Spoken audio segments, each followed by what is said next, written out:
सबके दिलों की जान बनाया है आपने, मुश्किल को भी आसान बनाया है आपने। कैसे करूँगा मोहब्बत का कर्म इमरान को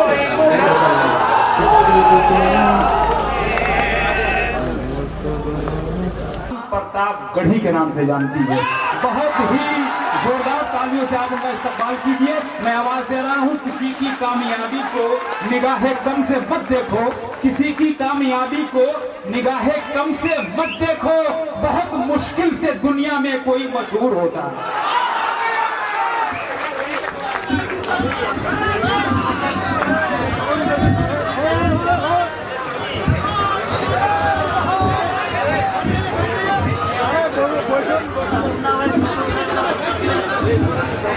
अस्सलाम वालेकुम।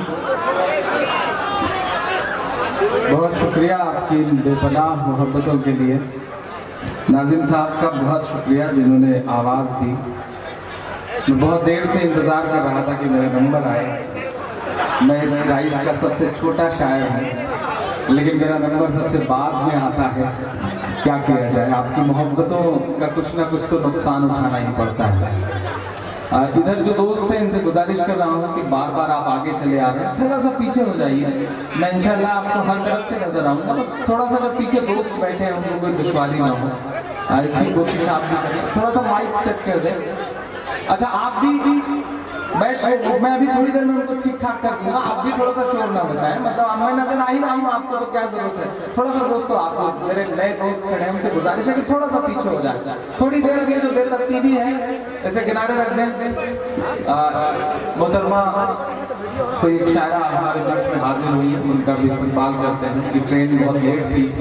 शुक्र है कि लेट होने के बाद भी आ गई, वरना तो ट्रेनें आजकल पहुंच ही नहीं रही है जहां उन्हें पहुंचना रह रहा है। ऐसे हालात हो गए हैं। उनका खैर मतलब है बहुत बड़ी तादाद में लोग हैं, जिधर जिधर दौड़ाइए ऐसा लग रहा है कि आदमियों का समंदर है चारों तरफ। गुलाम रब्बानी साहब को बहुत मुबारकबाद। जब पहली बार इन्होंने मुझे फोन किया था तो मुझे लगा कोई 60-70 साल का बुजुर्ग सा इंसान होगा, लेकिन आज इनसे मुलाकात के बाद लगा कि माशाअल्लाह ये बिल्कुल जवान हैं और पूरी जिंदादिली के साथ आपकी नुमाइंदगी कर रहे हैं। बहुत मुबारकबाद। मेरे बड़े भाई और मेरे बहुत प्यारे दोस्त नदीमुल हक साहब यहाँ पे मौजूद हैं, और मेरे आने की जो सबसे बड़ी वजह थी वो यही शर्त थी मेरी कि अगर आप भी इस इशारे में आएंगे तब मैं इंशाल्लाह आने का वादा करता हूँ। और उन्होंने मुझसे कहा कि मैं इंशाल्लाह जरूर हाजिर हो रहा हूँ। मैं बंगाल में खड़ा हूँ, मैं 4 महीनों से अपनी बात की शुरुआत करता हूँ। थोड़ी सी आप सबकी बेदारी मुझे मिले कि अपने अशकों से अपना रुमाल बचाए रखिएगा। उधर जो पीछे दोस्त हैं जो कम रोशनी की वजह से नजर नहीं आ रहे हैं, आप अंधेरे में हैं तो इसका मतलब ये नहीं कि आप दाद न दें। आप ही अंधेरे में नहीं है, पूरा मुल्क अंधेरे में है इस वक्त। तो आप दाद दें, इंशाल्लाह मैं आपको देख के बताऊंगा कि आप मौजूद हैं, आपकी मौजूद है। पीछे जो दोस्त हैं उनकी भी शिरकत है। मैं पढ़ता हूँ साहब कि अपने अशकों से अपना रुमाल बचाए रखिएगा। प्यार मोहब्बत वाले सब आमान बचाए रखिएगा।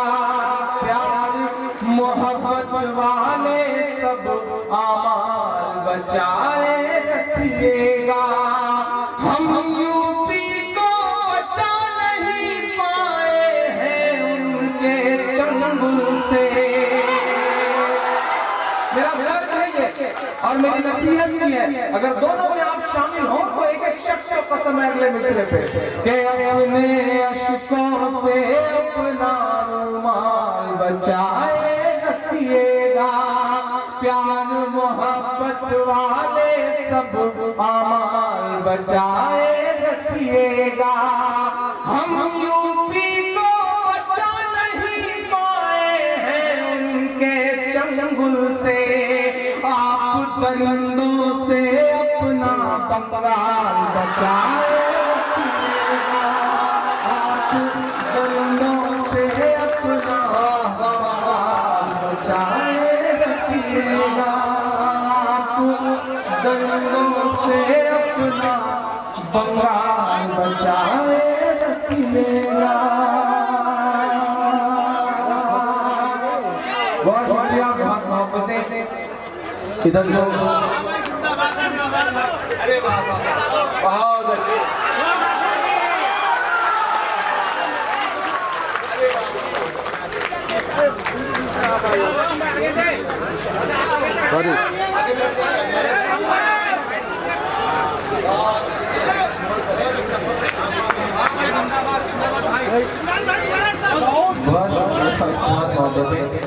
ये जो मेरे दाहिनी तरफ बैठे हैं ये लोग तो दाद दे रहे हैं, लेकिन जो लेफ्ट में बैठे हैं वो बिल्कुल खामोश है। ये ममता दीदी का असर है कि लेफ्ट बिल्कुल खामोश हो गया है बंगाल में। तो थोड़ा सा आपकी भी शिरकत होगी तो मेरे बाल बच्चे पल जाएंगे जो कि पैदा नहीं होंगे। और क्योंकि इधर माओ बहनों की तादाद बहुत ज्यादा है तो आपसे गुजारिश है कि आपकी दुआएं जरूर मिलें, क्योंकि आप जैसे दुआ देते हैं उसे मनमोहन सिंह बनने में देर नहीं लगती है। तो थोड़ा सा आपकी शिरकत, उधर जो लोग सड़कों पर खड़े हैं उनसे भी गुजारिश है कि आपकी भी शिरकत है। मैं पढ़ता हूँ साफ कि अपने अशकों से अपना रुमाल बचाए रखिएगा, प्यार मोहब्बत वाले सब आमाल बचाए रखिएगा। हम यूपी को बचा नहीं पाए हैं उनके चंगुल से, आप दरिंदों से अपना बंगाल बचाए रखिएगा, आप दरिंदों से अपना बंगाल बचाए रखिएगा। सलाम है बंगाल को, सलाम है बंगाल की कौमी एकजुटता को। पूरा मुल्क जब परेशान था कि पूरी तरह से फोकस आपके सूबे पर कर दिया गया है कि किसी तरह आपके सूबे से कोई ऐसी खबर आए जिससे आपके सूबे को बदनाम किया जा सके। उस वक्त भी जब सड़कों पर जुलूस निकलने के लिए घोड़ सी लगी थी, सलाम बंगाल को कि एक भी झड़प की खबर बंगाल से कहीं बाहर नहीं गई। इसलिए भी मैं सलाम करता हूँ बंगाल को। 4 नंबर पढ़ता हूँ साहब कि चाहत वाले सारे मौसम साथ मनाता है बंगाल। एक तरफ कन्हैया बैठे हो आदरणीय कन्हैया जी, एक तरफ नदीमुल हक साहब बैठे हो, आलिमा नूरी साहिबा बैठे हो, नदीमुल हक साहब की मौजूदगी हो, जावेद साहब की मौजूदगी हो। मैं इलाहाबाद से आता हूँ जिस शहर में गंगा और जमुना का संगम होता है, 2 नदियां मिलती हैं वहां पर, तो यह कहा जाता है कि अदृश्य सरस्वती निकलती है 2 नदियों के मिलने के बाद। लेकिन आज मैं इस्लामपुर में खड़ा होकर, मैं इस्लामपुर में खड़ा होकर, मैं फिर से कह रहा हूँ, मैं इस्लामपुर में खड़ा होकर के ये बात कह रहा हूँ कि जिसे संगम देखना हो वहां होता होगा नदियों का संगम, वहां होता है नदियों का संगम। लेकिन अगर तहजीबों का संगम और मजहबों का संगम देखना हो तो जिसे भी देखना हो बंगाल के इस्लामपुर चला मैं पढ़ता हूँ और आपको दुआएं मांगता हूँ कि चाहत वाले सारे मौसम साथ मनाता है बंगाल, चाहे खुशियाँ हो या मातम साथ मनाता है बंगाल, चाहे खुशियाँ हो या मातम साथ मनाता है बंगाल। बैठे हैं दिल्ली में कुछ लोग जो दिल्ली से ज्यादा नजरें बंगाल पर रखते हैं कि कोई मसाला मिल जाए, कोई मामला मिल जाए, ताकि उनके जो चैनल हैं, उनके पैसों से पलने वाले जो चैनल हैं, उनके पालतू लोगों के जो चैनल हैं, वो टीवी चैनल पर बता सके कि बंगाल में तो आग लगी हुई है, बंगाल में चारों तरफ धुआं ही धुआं है।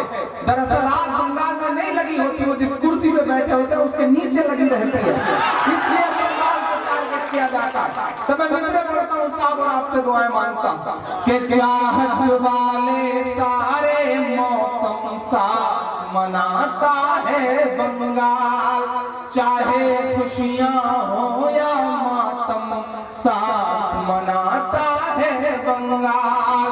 नफरत वालों कर देखो अपनी आंखों से,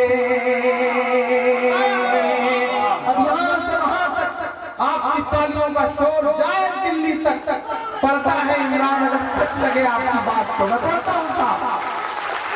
चाहे खुशियाँ हो या मातम साथ मनाता है बंगाल।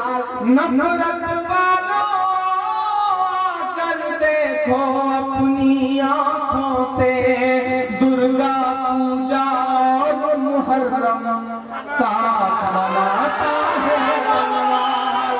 दुर्गा पूजा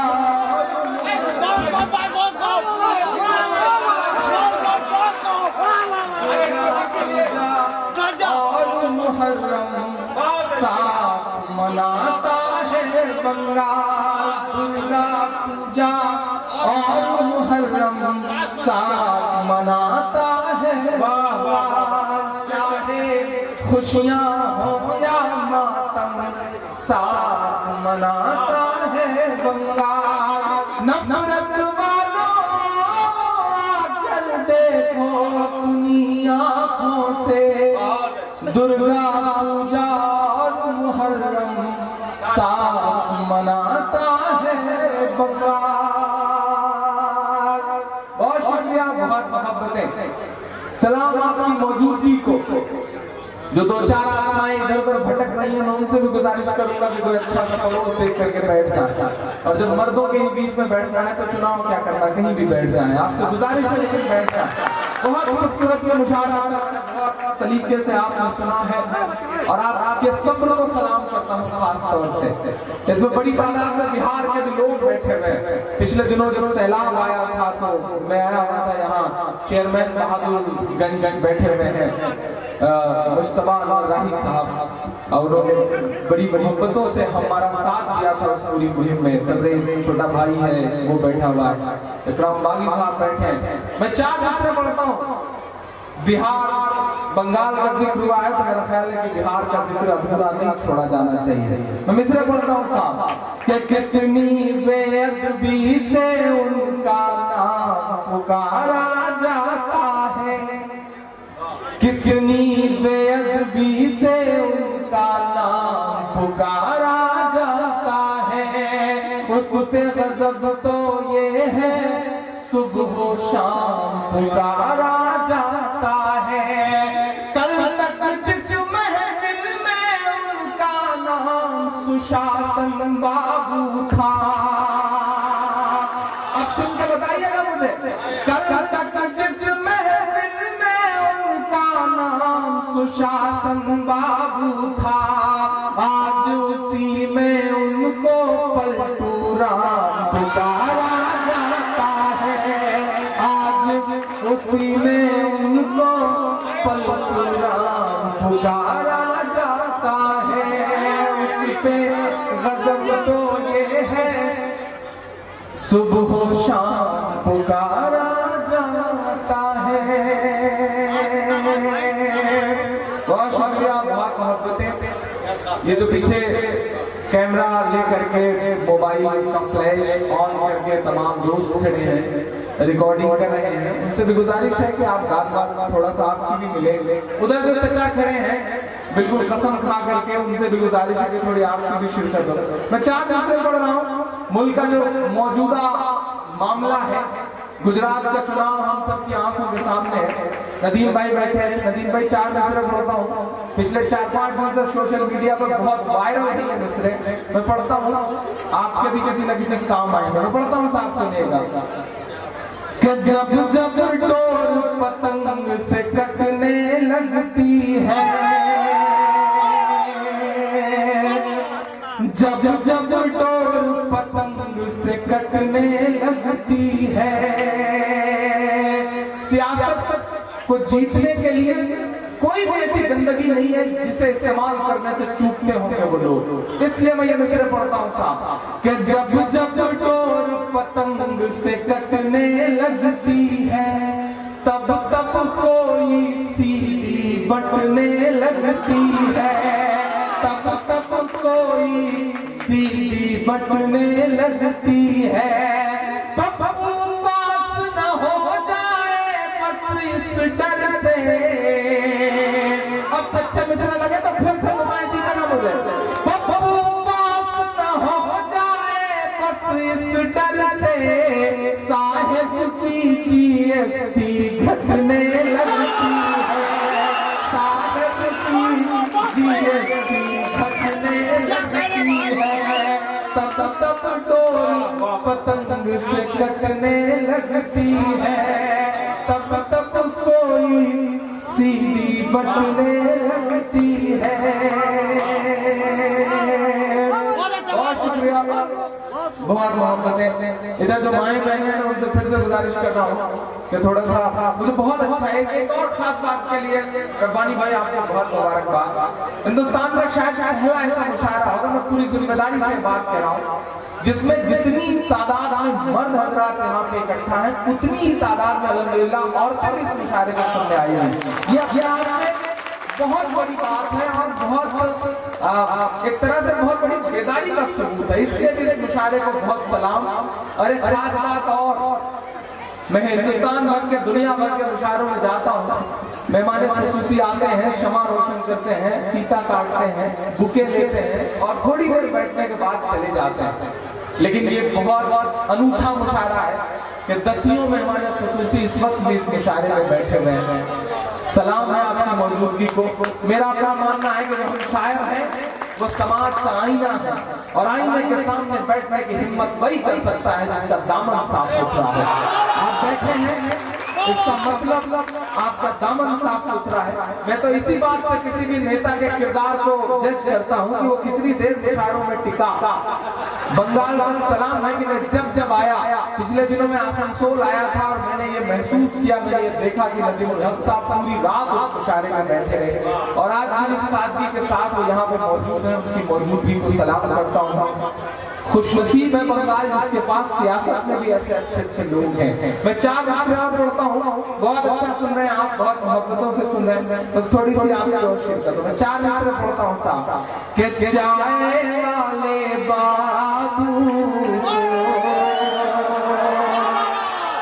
चाय लेके डूबेगी, चाय वाले बाबू को जिस हंगामे में सुना जाना चाहिए वैसे भी आप सुन नहीं रहे। जरा सा जोश मुझे कम दिखाई पड़ रहा है। ठंड का असर है या कोई डर है? मेरा ख्याल डर तो नहीं है, बंगाल में किस बात से डर है? तो थोड़ा सा आपकी और शिरकत में हिम्मत कर रहा हूँ। मुझको जालिम का तरफदार नहीं लिख सकते, कम से कम वो मुझे लाचार नहीं लिख सकते।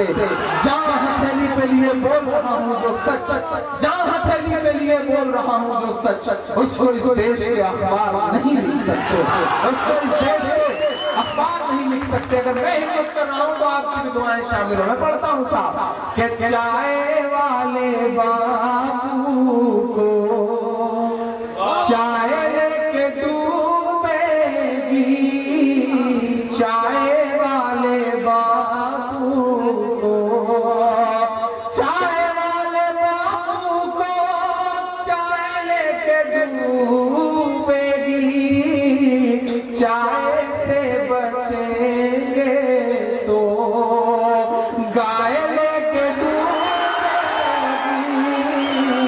चाय से बचेंगे तो गाय लेके डूबेगी, चाय वाले बाबू को। पूरे मुशायरे को अपने कंधे में उठा रखा है, पीछे बैठे हुए 8-10 नौजवान लोगों ने। सलाम है इनको और मुझे देखना है अब थोड़ा थोड़ा इस तबके वाले लोग इधर वालों से मुकाबला करने लगे हैं दाद देने के मामले में। देखना है चौथे मिसरे में कौन जीतता है। मैं फिर से पढ़ता हूँ साहब इन मिसरों को कि चाय से बचेंगे तो, जो चौथा मिसरा है वो मेरे दर्द का मिसरा है, वो मेरे एहसास का मिसरा है, वो मेरी आंखों से आंसू के नाम पर बहते हुए लहू का मिसरा है। मैं पढ़ता हूँ, अगर आप मेरे दर्द से जुड़ पाइएगा तो मुझे जुड़ने का सबूत दीजिएगा कि चाय वाले बाबू को चाय लेके डूबेगी, चाय से बचेंगे तो गाय लेके डूबेगी, नोटबंदी जीएसटी सबसे बच भी जाए पर। फिर से पुकारता हूँ आपको अगले जाओगे दूसरे पे। नोटबंदी जीएसटी सबसे बच भी जाए पर उस नजीब की माँ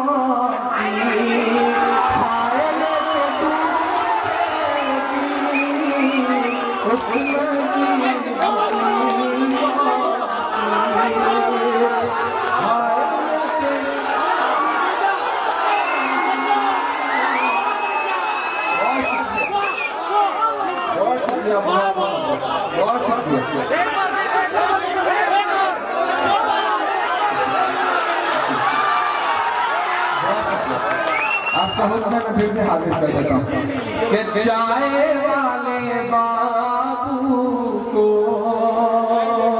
चाय लेके डूबेगी, चाय से बचेंगे तो गाय लेके डूबेगी। नोटबंदी जीएसटी सबसे बच भी जाए पर उस नजीब की माँ की खाए लेके डूबेगी, उस नजीब की माँ की खाए लेके डूबेगी, उस नजीब की माँ की। मेरी आंखों में महज 10 दिन हुए होंगे, 10 दिन के आसपास अलवर जो राजस्थान में आता है, वहां पर एक शख्स की लाश जो पिछले दिनों रेलवे के ट्रैक पर पाई गई, जिनका नाम उमर था, मोहम्मद उमर। मेरी आंखों में उनकी लाश है, वो लाश इतनी छत बिछत लाश थी, इतनी बेदर्दी के साथ उसे मारा गया था कि मेरी हिम्मत नहीं हो पाई कि मैं सोशल मीडिया पे तैर रही उन तस्वीरों को आधे मिनट में देख पाता था। कसूर बस इतना था कि वो अपने बच्चे के दूध के लिए गाय लेकर जा रहे थे, गाय लेकर के वापस आ रहे थे। मेरी आंखों में वो लाश है। मैं 4 दूसरे पढ़ता हूँ और आपसे दुआएं मांगता हूँ साहब कि इस सियासत के लिए ईमान को मत मारिए,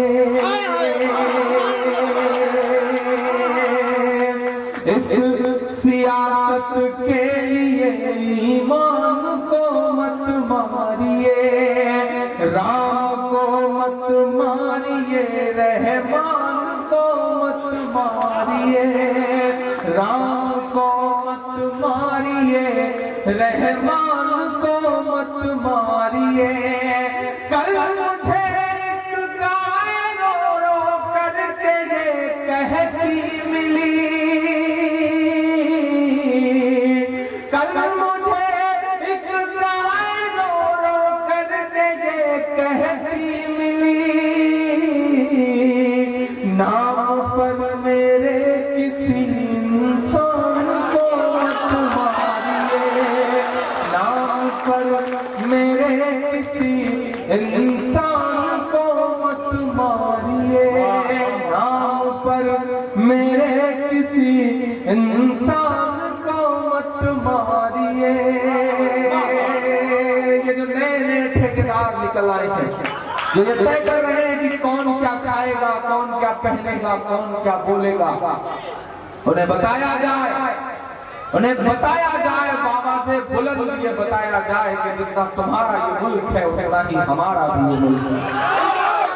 1947 में बंटवारे के वक्त जब सरहद के उस पार से सदा आ रही थी कि मुसलमानों चले आओ इस पार, ये तुम्हारा मुल्क है, तो जामा मस्जिद के मिंबर पर खड़े होकर के जब मौलाना आजाद ने कहा कि मुसलमानों कहाँ जा रहे हो, तुम्हारा मुल्क हिंदुस्तान है, तुम्हारे पुरखों की कब्रें हैं यहाँ पर, और हमारे पुरखों ने अपने सरों पर लदी हुई गठरियां उतार के किनारे रख दी और कहा हाँ हमारा मुल्क है हिंदुस्तान।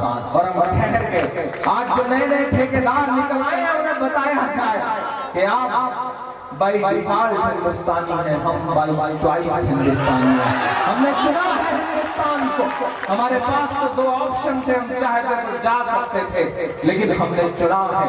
अगर आप हमसे सबूत मांगते हैं और सिर्फ मजहब की बुनियाद पर आप ये तय कर देंगे कि कौन रहेगा कौन जाएगा, तो ये नहीं चलने दिया जाएगा साहब। बंगाल से उठी हुई आवाज पूरे देश को एक दशा दिशा देती है, इसलिए भी मैं खड़ा होकर के मिसरे पढ़ता हूँ। मेरी आंखों के सामने बड़ी तादाद में आप खड़े हैं, ईमान वाले लोग बैठे हैं। इमरान ये मिसरे पढ़ता है साहब। अब जो कोई भी आपसे वतन की बात करे, वतन परस्ती की बात करे, उसे ये मिसरे जरूर सुनाइएगा कि मेरी सांसों पर तुम्हारा अनगिनत एहसान है, मेरी सांसों पर तुम्हारा अनगिनत एहसान है, तेरी खुशहाली रहे कहता मेरा ईमान है, तेरी खुशहाली रहे कहता मेरा ईमान है। मैं 15 दिन पहले ऑस्ट्रेलिया के मुशायरे में था, वहाँ SBS एक बहुत बड़ा रेडियो चैनल है, मुझे इंटरव्यू के लिए बुलाया गया। तो वहाँ की जो एंकर थी कुमुद मीरानी साहिबा, उनका पहला सवाल यही था कि आपका नाम इमरान है, आपके लिए वतन और वतन परस्ती के मायने क्या है।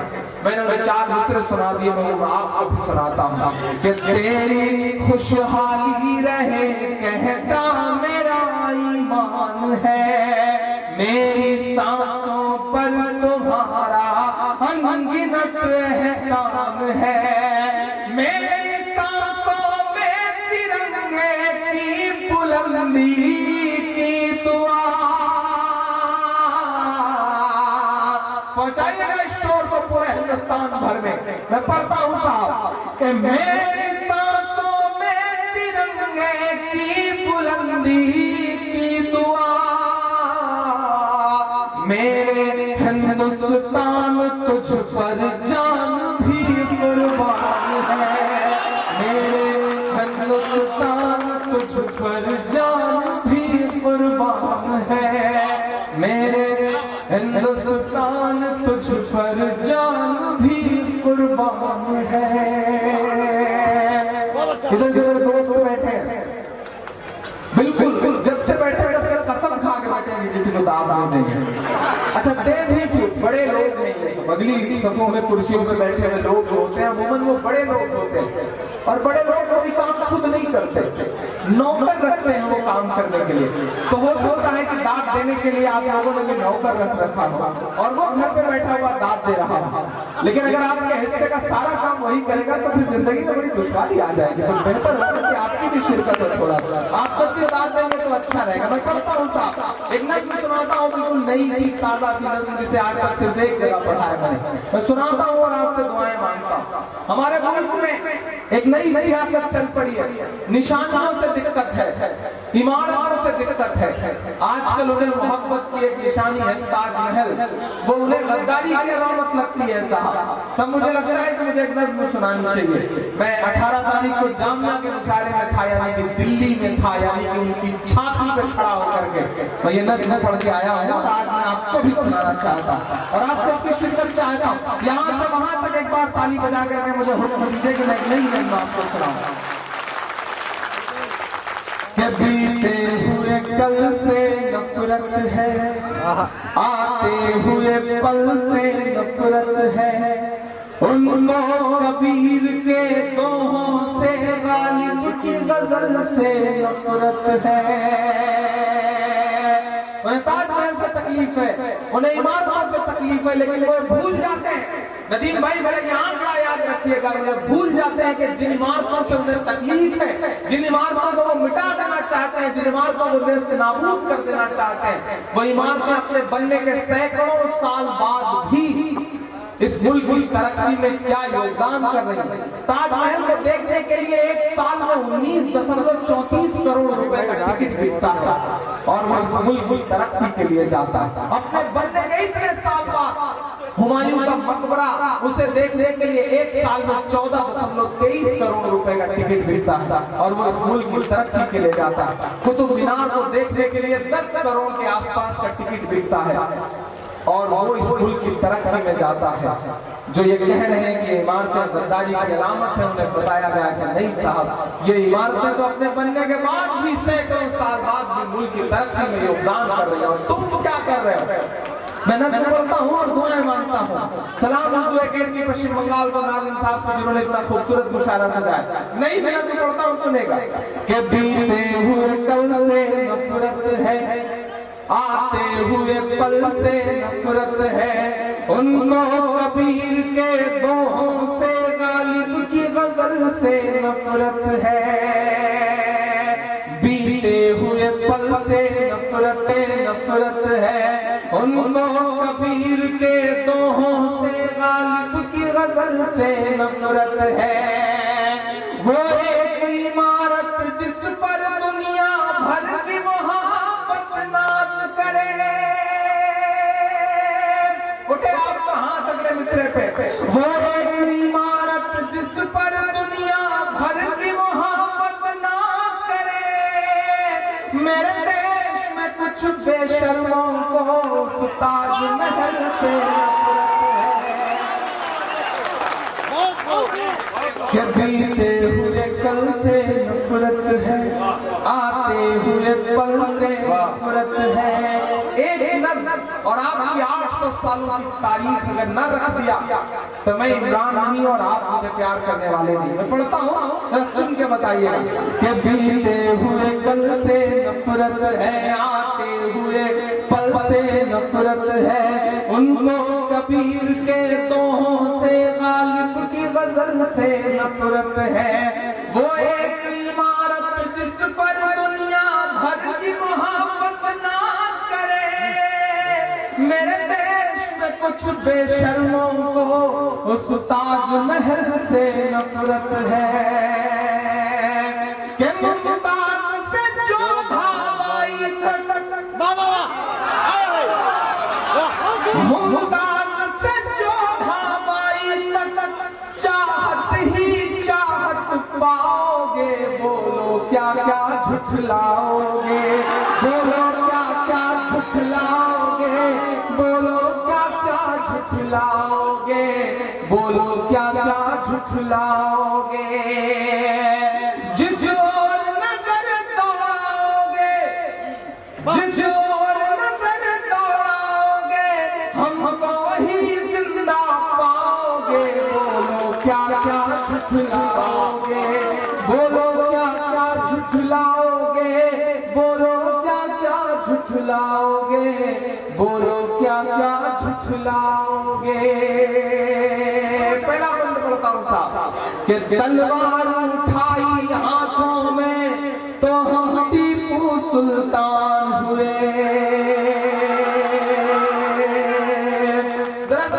बताइए साहब, बड़ी कंजूसी से काम ले रहे हैं आप सारे लोग। मैं आपके बुजुर्गों के नाम गिनाता जाऊंगा और आपके लिए, आपके दिलों में उनके लिए जो एहतराम है वो तालियों में बदलता जाए, तब तो मुझे लगे कि मैं जिंदा दिल लोगों के बीच में खड़ा हूं। मैं बोलता हूँ साहब कि तलवार उठाई हाथों में तो हम टीपू सुल्तान हुए।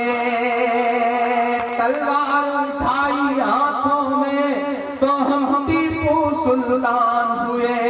शहनाई छूली होठों से तो हम बिस्मिल्लाह खान हुए।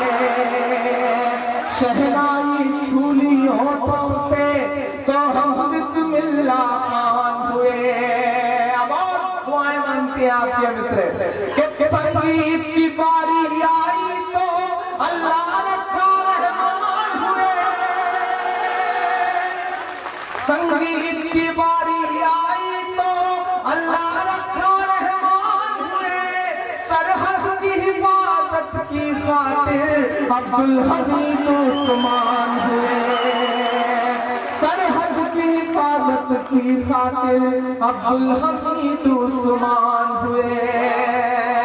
कि जिसको जाना था चले गए, जिसको जाना था चले गए, अब हमको भेज न पाओगे। बोलो क्या क्या झुठलाओगे, बोलो क्या क्या झुठलाओगे, बोलो क्या क्या झुठलाओगे, बोलो क्या क्या झुठलाओगे। जिस ओर नजर दौड़ाओगे हम वही जिंदा पाओगे। बोलो क्या क्या झुठलाओगे, बोलो क्या क्या झुठलाओगे, बोलो क्या क्या झुठलाओगे। अगला बंद पढ़ता हूँ साहब कि जब जहांगीर हम हुए हैं तो इंसाफ सिखाया है हमने। आदरणीय कन्हैया जी यहाँ बैठे हैं, एक बहुत पवित्र त्योहार है जिसके लिए मेरे दिल में बहुत एहतराम है आपके यहाँ। उस त्योहार का नाम है रक्षाबंधन। मैं एक मिसरा पढ़ूंगा और आप सबकी दुआएं मेरे हिस्से में आएंगी। मैं जानता हूँ कि जब जहांगीर हम हुए हैं तो इंसाफ सिखाया है हमने, अकबर बनकर दुश्मन को करना माफ सिखाया है हमने। जब कर्मवती ने रक्षा वाला बस एक धागा भेजा था, जब कर्मवती ने रक्षा वाला बस एक धागा भेजा था, बनकर के हुमायूं तब बहना की लाज बचाया है हमने। बनकर के हुमायूं तब बहना की लाज बचाया है हमने। वो बांटना चाहते हैं, वो अलग करना चाहते हैं। बंगाल वालों, पिछले दिनों जब दुर्गा पूजा चल रही थी तो आपके यहाँ से एक तस्वीर आई थी जो सोशल मीडिया की एक दिन में सबसे ज्यादा ट्रेंड करने वाली तस्वीर थी। एक तरफ दुर्गा जी की मूर्ति रखी है और उनके बगल में एक सिलाई मशीन रखी हुई है। एक बुजुर्ग इंसान दाढ़ी और टोपी में दुर्गा मूर्ति की सजावट के कपड़े सिल रहे हैं। ये तस्वीर एक दिन सोशल मीडिया की सबसे ज्यादा ट्रेंड करने वाली तस्वीर थी। ऐसा है बंगाल। उस बंगाल में खड़ा होकर के मैं ये मिसरे पढ़ रहा हूँ कि जब कर्मवती ने रक्षा वाला बस एक धागा भेजा था, बनकर के हुमायूं तब बहना की लाज बचाया है हमने। कि जब जब बहनों से हाथों पर अपने राखी बंधवाओगे, हमको पाओगे। बोलो क्या क्या झुठलाओगे, बोलो क्या क्या झुठलाओगे, बोलो क्या क्या झुठलाओगे। और अब तक जिंदगी में जो कुछ कहा वो एक तराजू पर, और ये आने वाले 4 मिसरे एक तराजू पर। तो जिसे सुन के मेरी अम्मी ने मुझे फोन करके कहा कि दिन में कम से कम 50 बार मैंने तुम्हारे ये मिसरे सुने हैं, और जब जब इसे सुनती हूँ ऐसा लगता है कलेजा बाहर आ जा रहा है। तो उनकी मोहब्बत तो मुझे भी यकीन हुआ कि अल्लाह ने मुझसे कुछ अच्छा कहलवा लिया। मैं पढ़ता हूँ साहब, बोलो क्या क्या झुठलाओगे, बोलो क्या क्या झुठलाओगे। ये जो बच्चों के साथ आई हुई भाभियां हैं उनसे मैं गुजारिश करूंगा कि अपने बच्चों को चुप करा लें। हालांकि बच्चों को चुप कराना बड़ा मुश्किल काम है, लेकिन आप अपनी पर आ जाए तो बच्चे क्या बच्चों के बाप चुप हो जाते हैं। तो गुजारिश है कि थोड़ा सा भी थोड़ी देर और बैठ जाए। आपको घर जाके आगे कोई खास काम नहीं करना है, बच्चे को 2-4 हाथ मार के पीट पाट के सुला देना है और सो जाना है। तो अच्छा होगा कि यही थोड़ी देर अपनी रात कुर्बान कर ले। मैं बंद पढ़ता हूँ साहब कि बोलो क्या क्या झुठलाओगे, बोलो क्या क्या झुठलाओगे। अच्छा, आपकी मौजूदगी है इसीलिए मर्द हजरात जो एकदम डरे सहमे बैठे। इसमें तो कई ऐसे हैं तो उधर नजर दौड़ाते हैं कि अहिया देख तो नहीं है, अगर देख रही हो तो चुपचाप सीधे बैठ रहे हाथ बांध करके, न देख रही होती है तब दांत देते। ये तो डर है साहब बीवियों का, वो अपने आप में बहुत अनूठा था। भले ही आदमी दूर बैठ जाए लेकिन दहशत बरकरार रहती है। तो आपके ऊपर जो दहशत बरकरार है उसे थोड़ी देर के लिए आप किनारे रख सकते हैं। अगर पड़ोस में बैठे होते तो मैं अंदाजा लगा सकता था कि कलेजे पे खूनी से मार खाने का डर है, लेकिन आप दूर बैठे हैं तो दांत दे सकते हैं। वो पिछले दिनों एक जज साहब का मुकदमा चल रहा था अदालत में कार एक्सीडेंट का। तो मुवक्किल ने कहा, जो अभियुक्त था उसने जज साहब सारा कि जज साहब मैं कार बहुत धीरे धीरे चला रहा था, मेरा कसूर नहीं, बस एक्सीडेंट हो गया, वो आदमी मर गया, मेरा कोई कसूर नहीं। तो जज साहब ने कहा तेरे पास क्या सबूत है कि तू कार बहुत धीरे धीरे चला रहा था। तो उस अभियुक्त ने कहा साहब मैं अपने बीवी को लेने के लिए मायके जा रहा था। जज साहब ने कहा रिहा कर दो मासूम को, यकीनन बहुत धीरे धीरे चला रहा होगा। क्योंकि दीदी को लेने को स्टेज पे गाड़ी चलाते थोड़ा ही जाता। तो आपसे गुजारिश है कि थोड़ा सा आप सबकी शिरकत हो। मैं तो पढ़ता हूँ साहब कि बोलो क्या क्या झुठलाओगे, बोलो क्या क्या झुठलाओगे, कि जमुना का किनारा अपना है, ये सारा नजारा अपना है। मायूसी कुफ्र है, मायूसी कुफ्र है। वक्त से आंख मिलाओ, वक्त की आंख से आंख मिला के बात करो, क्योंकि जो वक्त को नहीं समझ पाते, वक्त से आंख नहीं मिलाते, उनसे वक्त बहुत बुरा इम्तिहान लेता है। जिन अंग्रेजों की हुकूमत में कभी सूरज नहीं डूबता था, वो शायद वक्त की रफ्तार को नहीं समझ सके, तो आज उनके राजाओं के कपड़े बाजे वाले पहनते हैं। मैं आपको आवाज देता हूँ कि मायूस होने से काम नहीं चलेगा, चीख चीख करके कहना पड़ेगा कि जमुना का किनारा अपना है, हर एक नजारा अपना है। वो भूल भुलैया अपनी है, वो कुतुब मीनारा अपना है। अब तक जिन्होंने हाथ नहीं बोला था उनसे कोई शिकायत थी, लेकिन चौथे मिसरे पे कोई चुप न रहे, इसके लिए आपके हाथों को पसंद देता हूं। मैं पढ़ता हूं साहब कि जमुना का किनारा अपना है, हर एक नजारा अपना है। वो भूल भुलैया अपनी है, वो कुतुब मीनारा अपना है। टुकड़े टुकड़े की मत सोचो, सारा का सारा अपना है। ताली आपने गलत जगह बजा दी, चौथे मिसरे पे ताली बजनी चाहिए। कि जमुना का किनारा अपना है, हर एक नजारा अपना है। वो भूल भुलैया अपनी है, वो कुतुब मीनारा अपना है। टुकड़े टुकड़े की मत सोचो, सारा का सारा अपना है। 15 अगस्त का लाल किला वो भी तो हमारे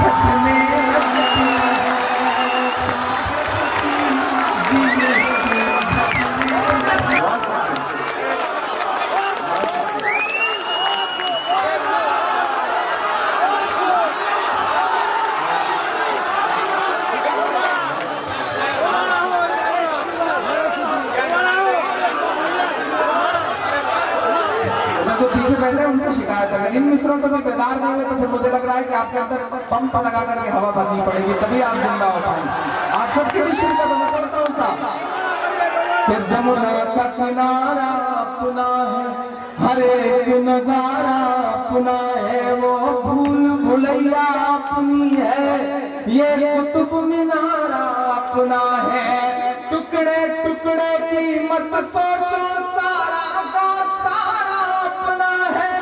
15 अगस्त का लाल किला वो भी तो हमारा अपना है।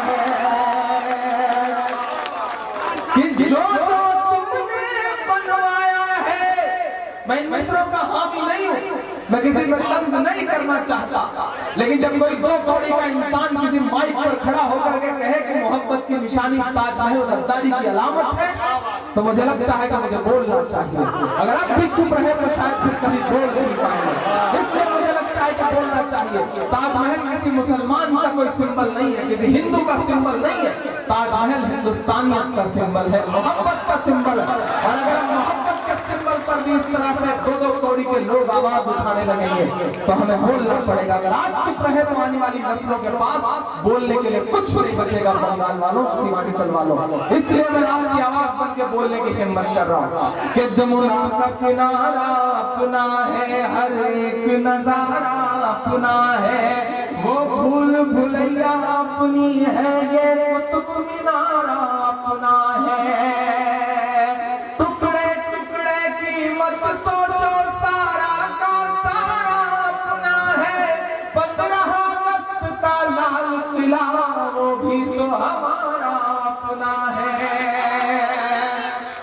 कि जो तुमने बनवाया है, वाह वाह वाह, बहुत अच्छा। तुमने जो बनवाया है, उसको किस दिन गिनवाओगे? बोलो क्या क्या झुठलाओगे, बोलो क्या क्या झुठलाओगे, बोलो क्या क्या झुठलाओगे, बोलो क्या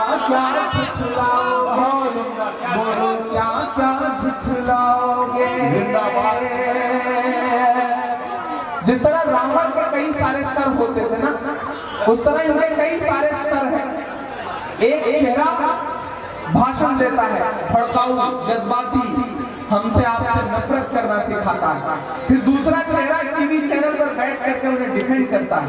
फिर तीसरा जो है वो कहता है कि नहीं नहीं, हम इस बात से इत्तेफाक नहीं रखते, ये उनकी अपनी राय होगी। फिर चौथा जो है वो उसे बैलेंस करने के लिए मौके तक जाता है। मैं मिसरे पढ़ रहा हूँ, आप पहुंचेगा के चाहत की निशानी पर जब भी नफरत का निशाना पड़ता है, चाहत की निशानी पर जब भी नफरत का निशाना पड़ता है, इतिहास की हर सच्चाई को माथे से लगाना पड़ता है। आहारा सियासत की खातिर मत प्यार के दुश्मन बन जाएगा। फिर अगला मिसरा पुकारता है आपको, आहारा सियासत की खातिर मत प्यार के दुश्मन बन जाएगा, वरना फिर ताज की चौखट पर झाड़ू भी लगाना पड़ता है। चाहत की निशानी पर जब भी नफरत का निशाना पड़ता है, इतिहास की हर सच्चाई को माथे से लगाना पड़ता है। आहारा सियासत की खातिर मत प्यार के दुश्मन बनिएगा, वरना फिर ताज की चौखट पर झाड़ू भी लगाना पड़ता है। अब प्यार में भी हिंदू मुस्लिम, अब प्यार में भी हिंदू मुस्लिम इतना नीचे गिर जाओगे। बोलो क्या क्या झुठलाओगे, बोलो क्या क्या झुठलाओगे, बोलो क्या क्या झुठलाओगे, बोलो क्या क्या झुठलाओगे, बोलो क्या क्या झुठलाओगे। बहुत शुक्रिया, 10 मिनट खत्म हो चुकी है, आप चाहे तो ताली बजा सकते हैं। बहुत शुक्रिया, बहुत बहुत। अच्छा, मैं पहली बार ऐसा मुशायरा देख रहा हूँ जिसके बीच में गरीब भी बेचने वाले आ रहे हैं, चाय भी बेचने वाले आ रहे हैं। ये अपना अनूठा मामला है, और इधर हम गरीब काटने की कोशिश कर रहे हैं, उधर सामने वाला बेच के निकलने रहा है। ये कमाल है साहब।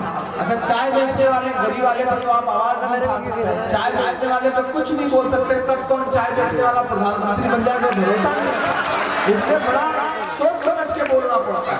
इसलिए मैं आप सारे लोगों को ताकीद करता हूँ कि अगर किसी भी ढाबे पर, किसी भी होटल में, किसी भी रेस्टोरेंट में किसी बच्चे को चाय बेचते देखिए तो उसे पकड़ लीजिए, उसे ले जाइए किसी अच्छे स्कूल में, उसका दाखिला करा दीजिए, ताकि वो आने वाले वक्त में आगे चलकर मुल्क को बर्बाद ना कर सके। आपसे गुजारिश, मुबारकबाद आपको। आदरणीय ममता बनर्जी जी का जो हिंदुस्तान है, जो उनके ख्वाबों का हिंदुस्तान है, जो उनकी सोच का बंगाल है, मैं सलाम करता हूँ और दुआ करता हूँ कि वक्त ज्यादा दूर नहीं है।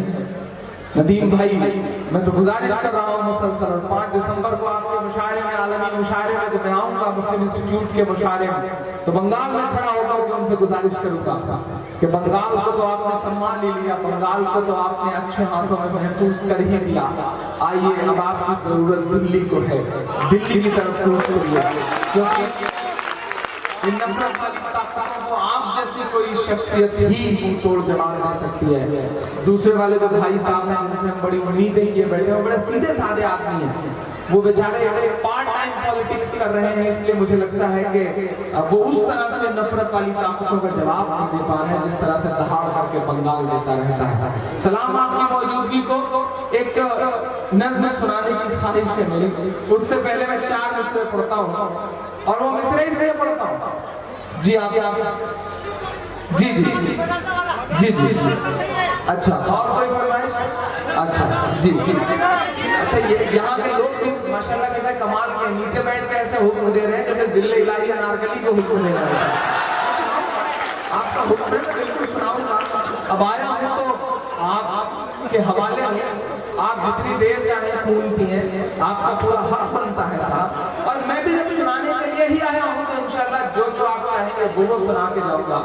और गुलाम रब्बानी साहब और उर्दू एकेडमी ने जो सारा गाना बना बुना है, मुझे भी पता था कि इंशाल्लाह कम से कम 2-2.5 घंटे मुझे आपसे रूबरू रहना है, आपको सुनाना है। बस शर्त यही है आप उसी जिंदा दिली के साथ मेरे साथ बने रहिएगा जैसे मैं मेहनत कर रहा हूँ, जैसे मैं मेहनत कर रहा हूँ।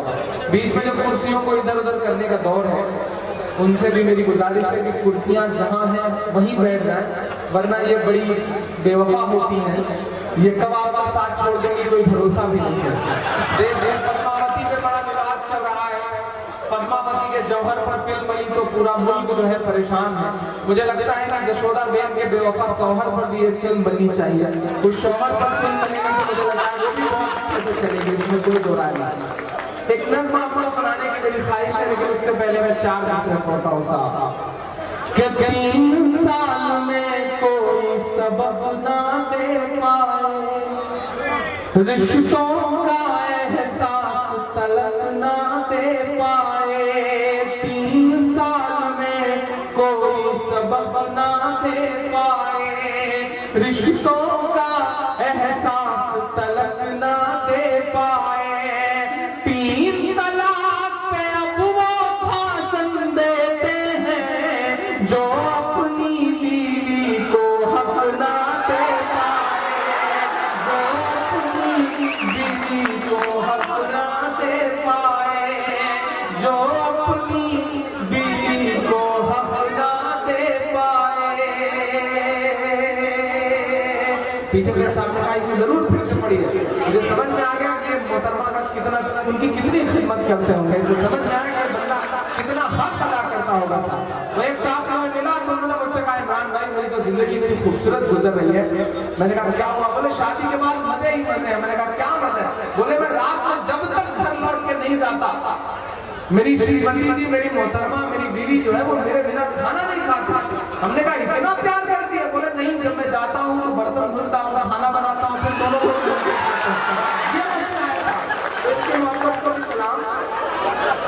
इधर अच्छा, जैसे ही मर्दों पे तंज किया जाए क्या हंसी आती है औरतों के चेहरे पर, आप अंदाजा लगा सकते हैं कि कितना गुस्सा भरा बैठा है उनके दिलो दिमाग में। सदियों से जो गुस्सा पड़ रहा है वो हंसी के नाम पर बाहर आ जाता है। लेकिन उनकी मौजूदगी को सलाम। मैंने आपसे कहा ना कि मैं हिंदुस्तान का पहला ऐसा इशारा देख रहा हूँ जिसमें इतनी बड़ी तादाद में खवातीन यहाँ बैठी हुई हैं। इसके लिए उर्दू एकेडमी को बहुत मुबारकबाद और गुलाम रब्बानी साहब को बहुत मुबारकबाद। मैं 4 मिसरे पढ़ता हूँ साहब।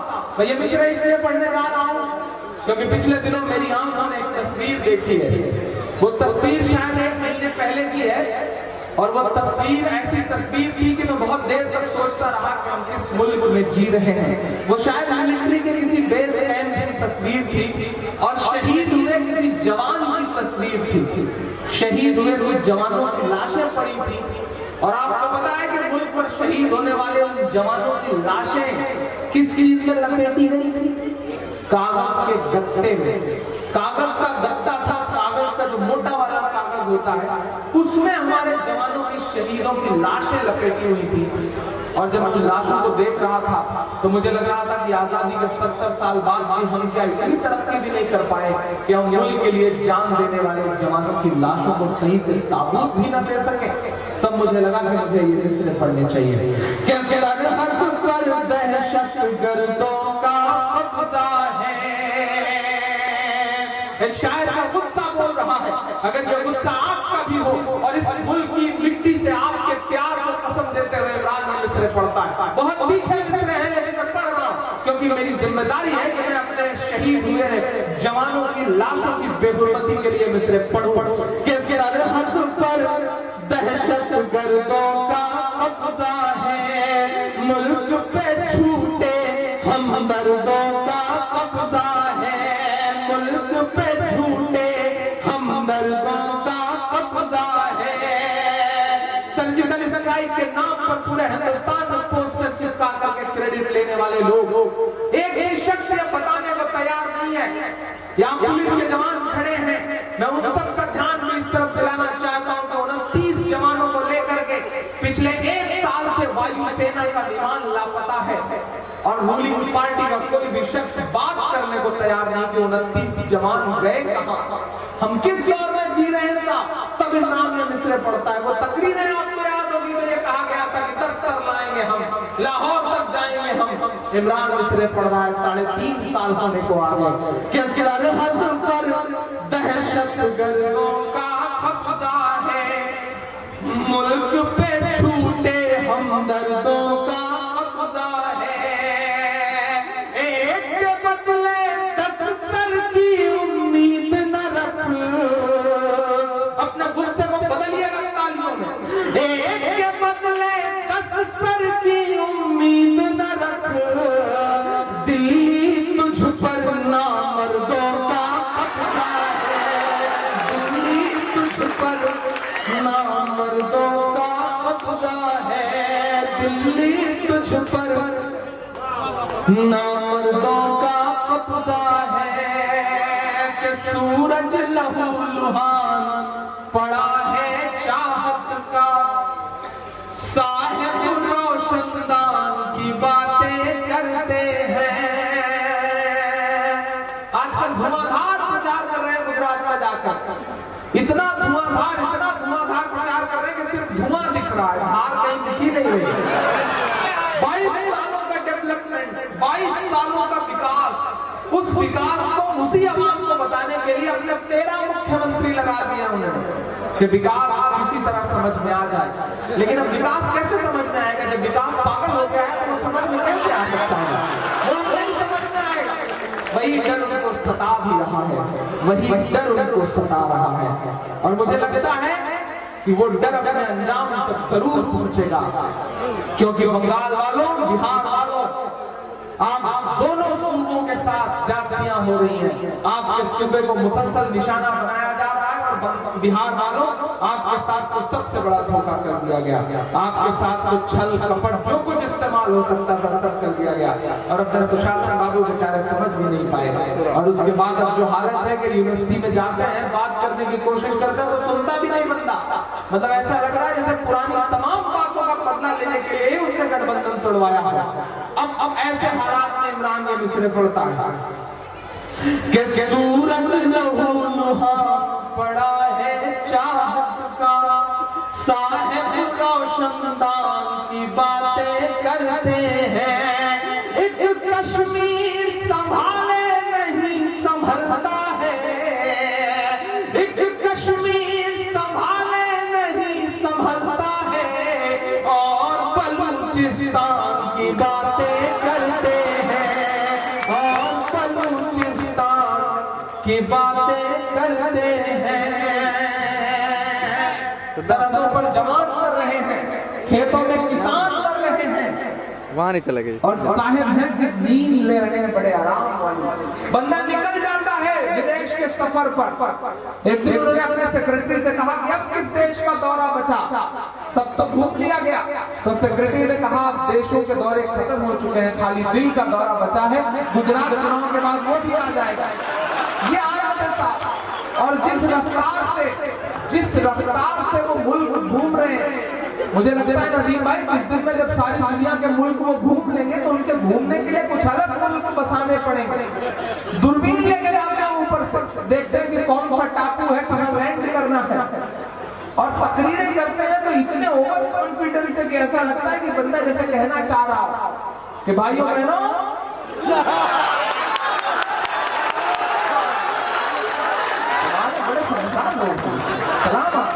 भाइयों बहनों, मैं चाहता तो मैं प्रधानमंत्री तो मैं पंडित जवाहरलाल नेहरू से पहले भी बन जाता, लेकिन मैं तो ये सोच के प्रधानमंत्री नहीं बना कि चाय कौन बेचेगा। ऐसी बातें लगता है जैसे वो कहना चाह रहे हैं, इतना ओवर कॉन्फिडेंस। लेकिन साहब ये हिंदुस्तान है और इस मुल्क की आवाम का शुक्रिया, ये हिटलर की तानाशाही को बहुत दिन बर्दाश्त करने वाली आवाम नहीं है। आज पूरी जिम्मेदारी से कह रहा हूं कि हिटलर कमजोर पड़ रहा है। जेएनयू का इलेक्शन हो, यूनियन का, स्टूडेंट यूनियन का, वहां हारे। चलिए वहां तो हार होती ही रहती है उनकी, लेकिन उससे भी थोड़ा सा आगे बढ़िए। उसके 1 महीने बाद दिल्ली यूनिवर्सिटी का चुनाव हुआ। दिल्ली यूनिवर्सिटी जहां पिछले 3 साल से कब्जा था, वहां सुपड़ा साफ हुआ। उसके बाद इलाहाबाद यूनिवर्सिटी यूनिवर्सिटी के यूनियन का चुनाव हुआ, स्टूडेंट यूनियन का, वहां सुपड़ा साफ हुआ। उसके बाद हैदराबाद यूनिवर्सिटी का चुनाव हुआ, वहां सुपड़ा साफ हुआ। वहां छोड़िए, जहां से वो सांसद है उस बनारस में एक यूनिवर्सिटी है काशी विद्यापीठ, जो संस्कृत की यूनिवर्सिटी है, वहां यूनियन का इलेक्शन हुआ तो वहां से सुपड़ा साफ हुआ। हिटलर कमजोर पड़ रहा है, बस अपनी ताकत बचाए रखिएगा, जज्बे को बचाए रखिए। हिटलर कमजोर पड़ रहा है। गुरदासपुर तो हारे ही हारे। अभी मध्य प्रदेश में जहां के मुख्यमंत्री शिवराज साहब को अपने मध्य प्रदेश की सड़कें वाशिंगटन की सड़कों से भी ज्यादा बेहतर लगती हैं, उन शिवराज साहब के यहाँ एक बाई इलेक्शन हुआ चित्रकूट में असेंबली का। जिन गांव में जाकर के शिवराज साहब ने रात बिताई थी, वहां चुनाव हारे। हिटलर कमजोर पड़ रहा है, बस अपनी ताकत बरकरार रखिएगा। हिंदुस्तान की आवाम है बहुत दिन तक तानाशाही बर्दाश्त नहीं करती। मैं मिसरे पढ़ता हूँ और आपसे दुआएं मांगता हूँ साहब कि नफरत वाले मजदूरों को भेजो ना, ऐसे वैसे दस्तूरों को भेजो ना। नफरत वाले मजदूरों को भेजो ना, ऐसे वैसे दस्तूरों को भेजो ना। गाय के नाम पे जो आतंक मचाते हैं, गाय के नाम पे जो आतंक मचाते हैं, सरहद पर उन लंगूरों को भेजो ना। सरहद पर उन लंगूरों को भेजो ना। सरहद पर उन लंगूरों को भेजो ना। डरने से काम नहीं चलेगा। दुश्वारियां तो हमारा आपका मुकद्दर है मेरे भाई। दुश्वारी और इस्लाम का रिश्ता तो 1400 साल पुराना है। डरने से काम नहीं चलेगा।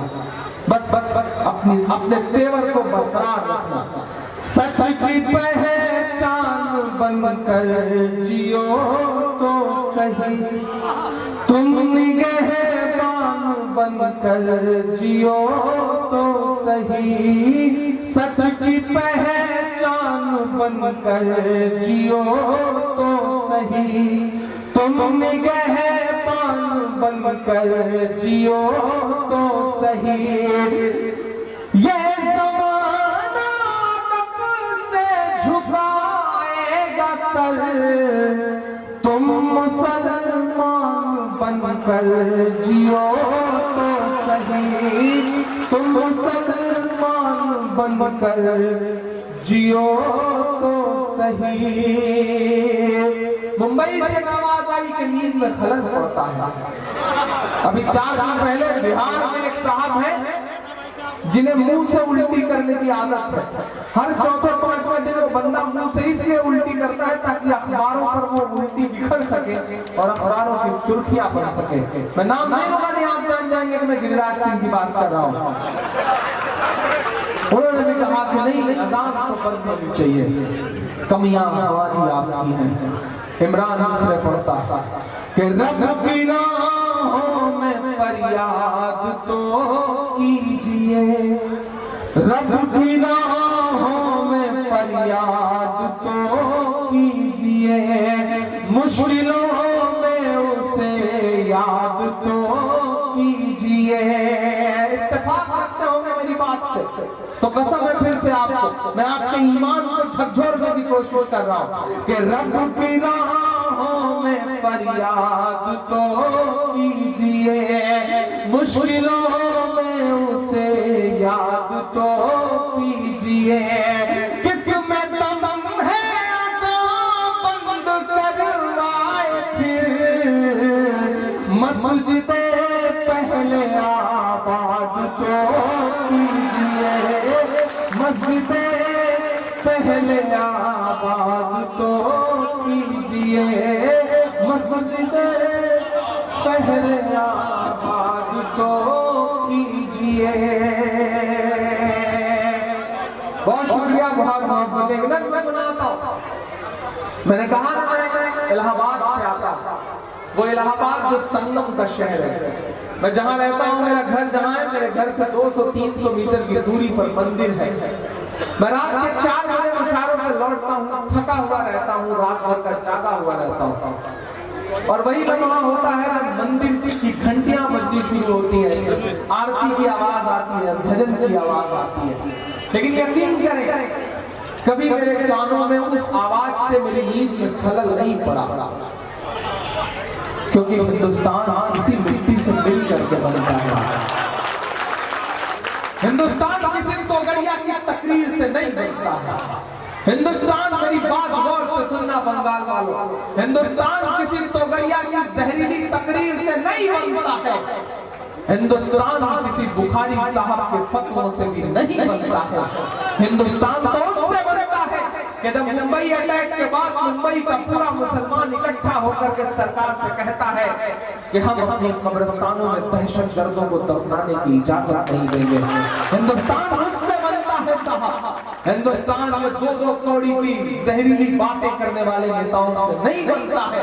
हिंदुस्तान तो उससे बनता है कि जब विश्व कप में पाकिस्तान के खिलाफ मैच रहता है, चाहे बल्लेबाज कामरान अकमल को आउट करना हो या आखिरी बल्लेबाज मिसबाहुल हक को गेंद लेकर के ज़हीर खान दौड़ते हैं, हिंदुस्तान तो उससे बनता है। हिंदुस्तान का हामी हूँ मैं, हिंदुस्तान को बनाने की कोशिशें कर रहा हूँ। हिंदुस्तान तो उससे बनता है साहब। हिंदुस्तान तो उस मिट्टी का नाम है कि जब मेरे सूबे में ये कह दिया जाता है कि सारे बूचड़खाने बंद हैं, दरअसल बूचड़खानों के नाम पर राजनीति करनी रहती है, लोगों को बेरोजगार करना मकसद रहता है, तब मेरे सूबे के पड़ोसी सूबे बंगाल से आवाज आती है कि जिसे जो खाना हो वो बंगाल चलाए। ममता बनर्जी की उस आवाज से हिंदुस्तान बनता है। मैं उस हिंदुस्तान का हामी हूँ, मैं उस हिंदुस्तान का ख्वाब देख रहा हूँ। इस मुल्क की खूबसूरती यही है, जिसे जो खाना हो खाए, जिसे जो पहनना हो पहने, जिसे जो बोलना हो बोले, जिसे जिस तरह से पूजा करनी हो, इबादत करनी हो वो करे। हिंदुस्तान तो इसी मिट्टी से बनता है। एक नज़्म सुनाता हूँ साहब कि कभी ना होगी बंद अज़ान, कभी ना होगी बंद अज़ान। मैं इस गज़ल को चाहता हूँ कि आपकी तालियों के शोर के साथ जाए मुंबई तक। 12 बज रहे हैं, सोनू निगम साहब ने पीना शुरू किया होगा और अभी जब 3 घंटे वो पी लेंगे और चढ़ जाएंगे, तब फिर वो बोलना शुरू करेंगे कि नींद में खलल पड़ रहा है। एक ट्वीट कर मारेंगे। आजकल जो कोई कुछ काम नहीं कर रहा है वो ट्वीट कर रहा है। और एक नया चलन शुरू हुआ है कि इंडस्ट्री में, फिल्म इंडस्ट्री में, बॉलीवुड में, कहीं जब किसी की दुकान बंद हो जाती है तो आजकल फिर वो सोशल मीडिया पे एक ट्वीट कर मारता है जहरीला सा। उसके बाद सोशल मीडिया से लेकर के मीडिया तक बहस शुरू हो जाती है और दुकान चल पड़ती है। लेकिन सलाम है इस देश की सेकुलरिज्म को कि सोनू निगम के बयान पर हम आप गुस्सा दिखाते बोलते, उससे पहले इस मुल्क के सैकड़ों हजारों सेकुलर हिंदू भाइयों ने सोनू निगम के सामने खड़े होकर कहा कि सोनू तुम गलत बोल रहे हो, हमारी नींद में कभी अजान की वजह से खलल नहीं पड़ता। तो मैं नज़्म पढ़ता हूँ साहब, लेकिन आप पर भी एक इल्जाम है कि आप सिर्फ मजहबी शेरों पर बात देते हैं। अगला जो मिसरा आ रहा है वो आपको पुकारेगा। मैं पढ़ता हूँ साहब कि कभी ना होगी बंद अज़ान, कभी ना होगी बंद अज़ान, होगी बंद अज़ान, कभी ना होगी बंद अज़ान। आरती और अज़ान से मिलकर उठे आपका हाथ, आरती और अज़ान से मिलकर बने हैं हिंदुस्तान। कभी ना होगी बंद अज़ान, कभी ना होगी बंद अज़ान, होगी बंद अज़ान, कभी ना होगी बंद अज़ान। के लम्हे भर की अज़ान लगे है तुझको गुंडागर्दी, लम्हे भर की अज़ान लगे है तुझको गुंडागर्दी। हमने तेरे गाने घंटों झेले हैं बेदर्दी, हमने तेरे गाने घंटों झेले हैं बेदर्दी। के गायक बाबू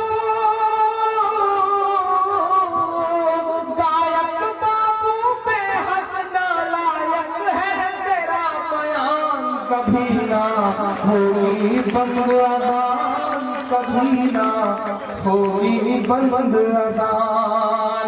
आरतियां अज़ान से मिलकर बने हैं हिंदुस्तान, कभी ना होगी बंद अज़ान, कभी ना होगी बंद अज़ान। मेरा ईमान, मेरी धड़कने, मेरी सांसों की रफ्तार, मेरी रगों में बहता हुआ लहू इन दो मित्रों में अगर ढल गया हो तो अब तक की सबसे बड़ी दुआ मांगता। मुझे हैरत है कि सोनू निगम साहब ये बात ट्वीट करते समय ये भूल गए कि जिन मोहम्मद रफी के गाने गा करके उन्होंने अपने कैरियर की शुरुआत करी, वो रफी साहब खाने काबा में अजान देने की क्या हसरत रखा करते थे।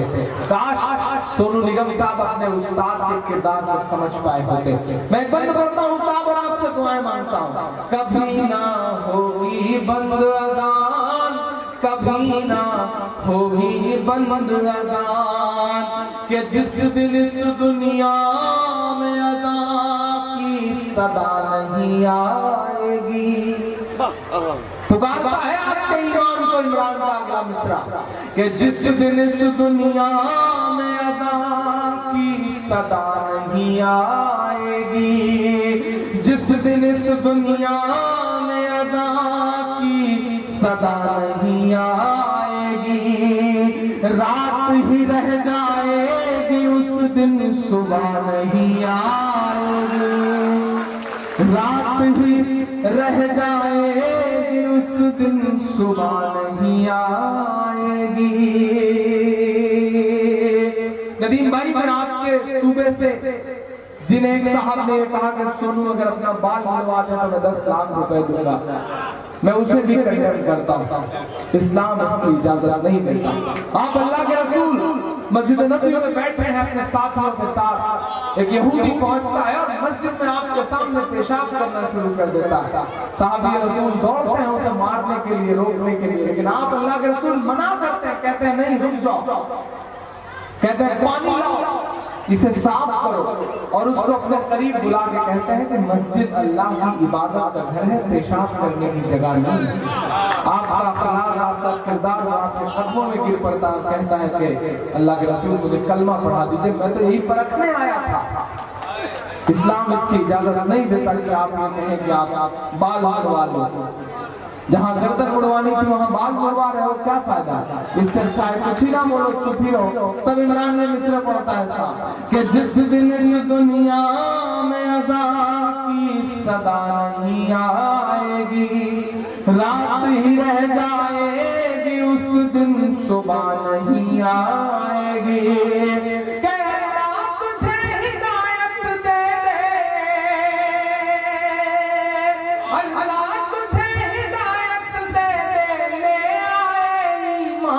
कभी ना होगी बंद अज़ान, कभी ना होगी बंद अज़ान, होगी बंद अज़ान, कभी ना होगी बंद अज़ान। नज़्म खत्म हुई, आप फिर ताली बजा सकते हैं। ऐसा इसलिए कहना पड़ता है ताकि आपको ये न लगे कि बंदा जाने वाला है या आने वाला है, सिलसिला टूटने वाला है। हम शायरों की आदत होती है, हम पढ़ते पढ़ते आपसे ऐसा कहेंगे कि आप ताली बजाइए, आप गात दीजिए, नज़्म खत्म हो चुकी है, क्योंकि आदतों के मामले जल्दी छूटते नहीं। वो पिछले दिनों हमारे यहाँ उत्तर प्रदेश में एक बस कंडक्टर जो बस का टिकट काटता है, उसकी शादी हुई, तो सुहाग की सेज पर बैठ करके दीदी से बोला कि बहन जी जरा और सरकिए, 2 सवारियां और बैठ कर। तो ये तो आदत है साहब, वो जल्दी जाते हैं। जावेद साहब, शायद जावेद साहब ही हैं, विदा ले रहे हैं, हमें शायद जरूरी काम से जाना है। हम उनके जाने का मातम भी करेंगे और उनके सही सलामत पहुंचने की दुआ भी करेंगे। अल्लाह सही वक्त पे ले जाए। असमय नेताओं का जाना भी डर लगाने लगता है कि किस वजह से हमारा नेता उठ के जा रहा है, लेकिन अल्लाह ने सही सलामत घर पहुंचाए। मुझे एक नज़्म सुनानी है, नजीब की नज़्म, जिसके लिए मेरे कुछ दोस्तों का हुक्म हुआ है। आप सारे तमाम लोगों ने उस नज़्म को अपने तौर पे कहीं ना कहीं सुन रखा है। एक बार ताली बजा करके मुझे हुक्म दे तो इंशाअल्लाह मैं नज़्म सुनाने की कोशिश करता हूँ। बहुत शुक्रिया। ऐसे बीच बीच में ताली बजाते रहिएगा, क्योंकि आपकी तालियां हमारे लिए वैसे ही है जैसे अमर सिंह के लिए जया प्रदान था। तो थोड़ा सा बीच बीच में बजती रहेंगे तो इंशाअल्लाह मैं कुछ सुना ले जाऊंगा। वो बस कंडक्टर की शादी हुई तो सुहाग की सेज पे बैठ के बहन जी से बोला कि बहन जी जरा और तो रखिए, 2 सवारियां और बैठी। एक बड़े खूबसूरत सी लड़की से एक पुजारी का प्यार हो गया, तो एक दिन उसने डरते डरते धीरे से लड़की के कंधे पे हाथ रख के कहा आई लव यू। लड़की ने कहा जोर से बोलो, उसने कहा जय माता दी।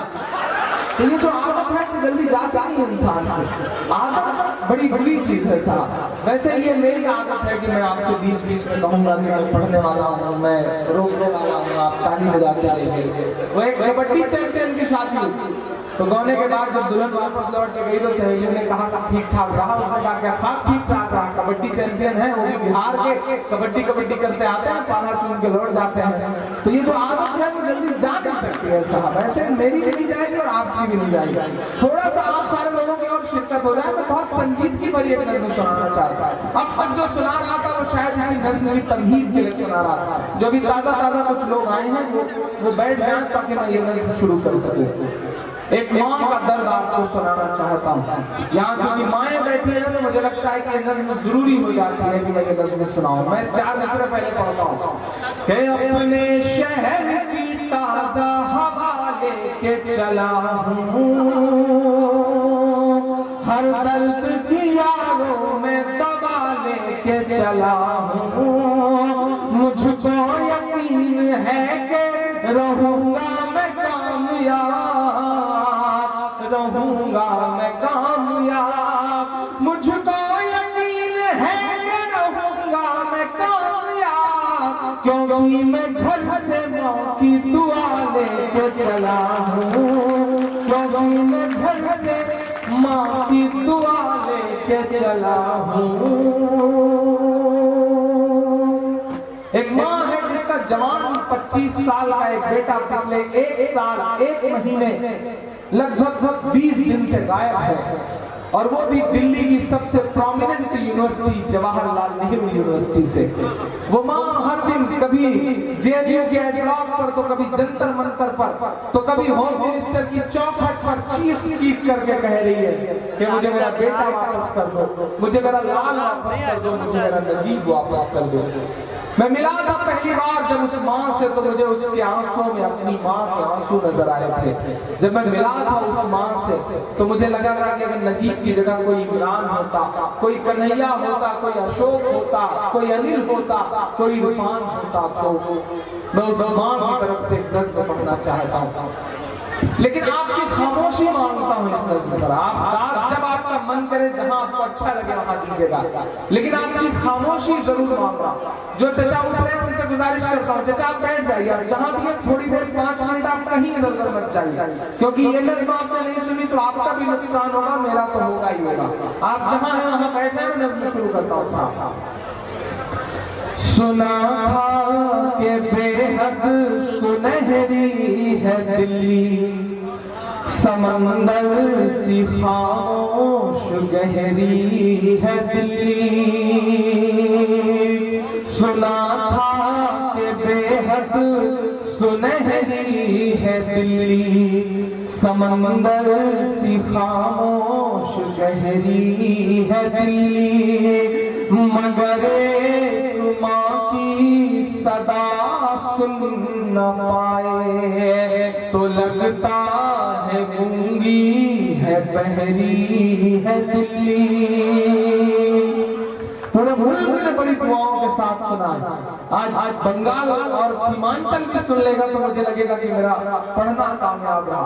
मैं हिंदुस्तान के हर मुशायरे में किसी न किसी रात के नज़्म इस दुआ के साथ पढ़ता हूँ कि क्या पता सामने अल्लाह का कोई वली बैठा हो, कोई भगवान के बहुत करीब महात्मा व्यक्ति बैठा हो, और मेरी इस नज़्म को सुन करके उसके दिल से आह निकले और उसकी दुआ में असर हो जाए।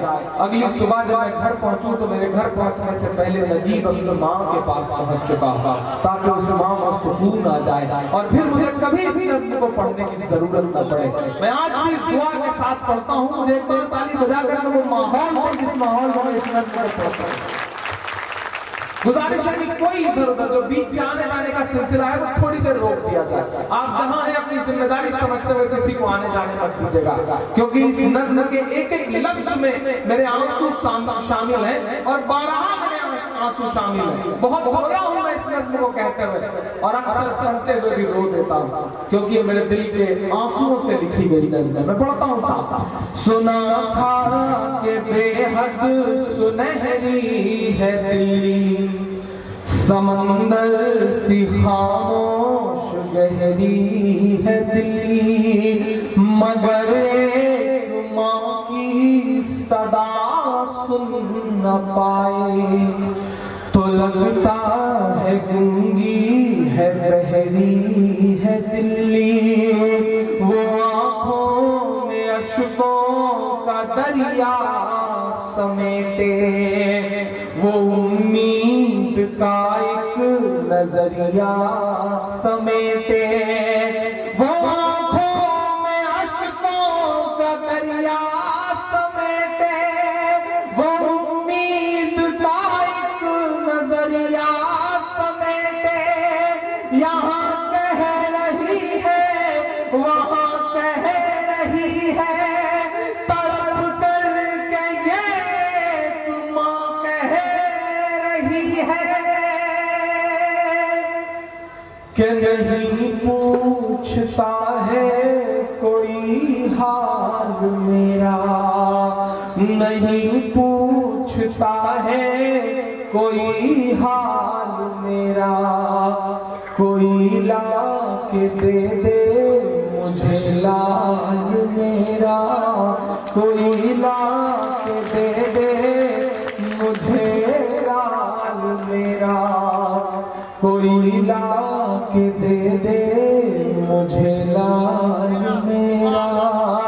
सुना था कि बेहद सुनहरी है दिल्ली, समंदर सी खामोश गहरी है दिल्ली, मगर एक माँ की सदा सुन न पाए तो लगता है गूंगी है बहरी है दिल्ली। वो आँखों में अश्कों का दरिया समेटे, वो उम्मीद का एक नजरिया समेटे। यहाँ कह रही है वहाँ कह रही है, तड़प कर के ये माँ कह रही है। नहीं पूछता है कोई हाल मेरा, कोई ला के दे मुझे लाल मेरा, कोई ला के दे मुझे लाल मेरा।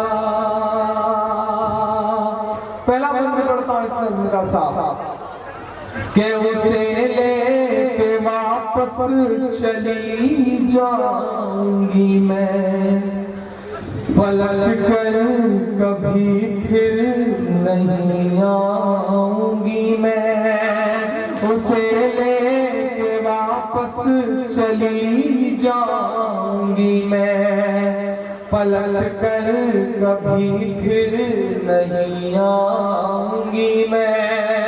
वही है बुढ़ापे का मेरे सहारा, वो बिछड़ा तो जिंदा ही मर जाऊंगी मैं। हमारे देश का प्रधानमंत्री 15 अगस्त को लाल किले की दीवार पर खड़ा होकर के कहता है कि हम 3 तलाक के मुद्दे पर मुस्लिम बहनों को उनका हक दिलाना चाहते हैं। मेरा मन करता है कि मैं कभी कभी जाऊं सेमिनार सीआर के बाहर उनकी घर की चौखट पर खड़ा होकर के चीख चीख करके उनसे कहूं कि नरेंद्र दामोदर मोदी साहब, अगर आप सच में मुस्लिम बहनों को उनका हक दिलाना चाहते हैं तो मान लीजिए नजीब की अम्मी को अपनी बहन वापस ला दीजिए अपने भांजे को, तब तो मैं जानूं कि आप हक दिलाना चाहते हैं। वरना ये सियासी लफ्ज़ अपने पास रखिए, हमें भी पता है कि आप कितना हक दिलाना चाहते हैं और कितनी सियासत कर रहे हैं। मैं पढ़ता हूँ साहब, जिस वक्त मैंने ये नस्ल कही थी नदीम भाई मुझे समझाया गया कि इमरान ये वक्त बहुत बुरा वक्त है, इस तरह की नज़में मत पढ़ा करो, डरा करो, परेशान हो जाओगे, ज़रा सिक्योरिटी में नहीं चलते हो, तन्हा चलते हो, महज एक शायर हो। तब मैंने आपकी दुआओं के भरोसे ये कहा था कि मोहब्बत कौन करता है, सियासत कौन करता है, मोहब्बत कौन करता है, सियासत कौन करता है, मुझे मालूम है मेरी हिफाजत कौन करता है, मुझे मालूम है मेरी हिफाजत कौन करता है।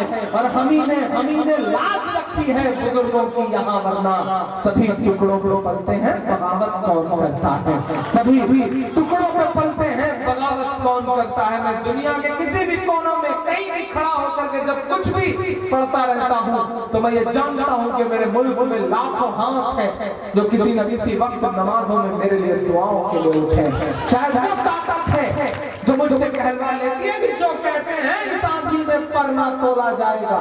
ये वो दौर है जब आवाजें खामोश कर दी जा रही है, मार दिया जा रहा है लोगों को।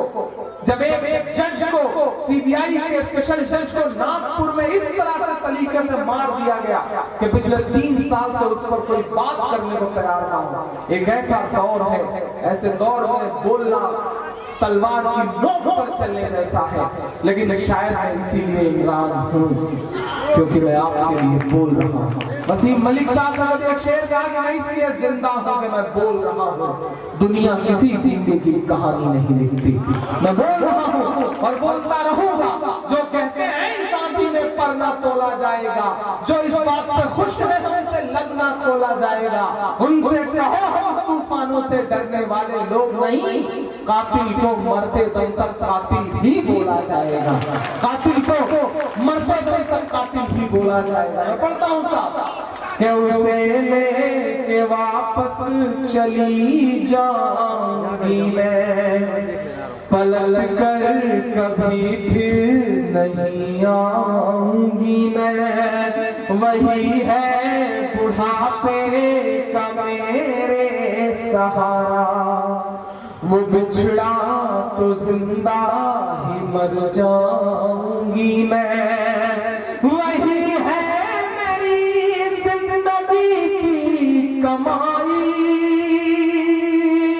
एक माँ कह रही है अपने बेटे के लिए, वही है मेरी जिंदगी की कमाई, वही तो है सदियों का माल मेरा, कोई ला के दे दे मुझे लाल मेरा, कोई ला के दे दे मुझे लाल मेरा, कोई ला के दे दे मुझे लाल मेरा।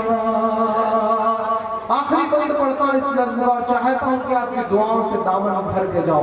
मैं आखिरी बंद पढ़ता हूँ साहब, जितना गुस्सा इस देश के हुक्मरानों से हूँ उससे कहीं ज्यादा गुस्सा उनसे हूँ जिन्हें इस देश का चौथा खंबा कहा जाता है, यानी कि मीडिया।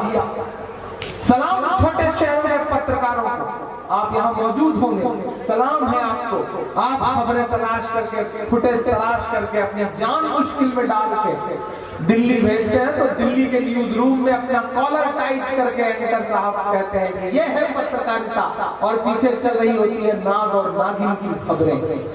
जर्नलिज्म को मजाक बना के रख दिया गया है पिछले 5 सालों में। ऐसे दौर में इमरान बोलता है कि ये टीवी के एंकर कहाँ मर गए हैं। छोड़ दीजिए कुछ एक पत्रकारों को, छोड़ दीजिए रमेश कुमार को, छोड़ दीजिए अभिषेक शर्मा को, छोड़ दीजिए पुण्य प्रसून वाजपेयी को, निधि राजदान को, तो बाकियों की हालत अल्लाह ही खैर करे। मैं पढ़ता हूँ साहब, उन्हें नाग और नागिन की खबरों में जर्नलिज्म दिखता है, लेकिन एक रोती हुई माँ के आंसू नजर नहीं आते। तब उनके लिए मैं एक नाम देता हूँ कि ये टीवी के एंकर कहाँ मर गए हैं, ये गांधी के बंदर कहाँ मर गए हैं। मेरी चीख और मेरी फरियाद कहना, ये मोदी से एक माँ की रुदात कहना कि और कितना हमें बर्बाद करोगे साहिब, क्या सितम और नया इजाद करोगे साहिब। खुद कोई औलाद नहीं है तो बताओ इतना, कितनी माओं को बे औलाद करोगे साहिब, कितनी माओं को बे औलाद करोगे साहिब। ये आंसू सिर्फ नजीब की माँ के आंसू नहीं है। और मेरी फरियाद कहना, ये साहिब से एक माँ की रुदात कहना, कहीं झूठ की शख्सियत बह न जाए, ये नफरत की दीवार छत बह न जाए। एक माँ के अश्कों का सैलाब साहिब, एक माँ के अश्कों का सैलाब साहिब, कहीं आपकी सल्तनत बह न जाए। के उजड़ सा गया है गुलिस्तान वतन का, उजड़ सा गया है गुलिस्तान वतन का। नहीं तो ये भारत था खुशहाल मेरा, कोई ला के दे दे मुझे याद मेरा, कोई ला के दे दे मुझे याद मेरा। बहुत शुक्रिया, बहुत मोहब्बत है। और जाते जाते बस 2.5 मिनट की एक नज़्म आपको और सुना के आपसे विदा लेता हूँ कि कल रात मेरी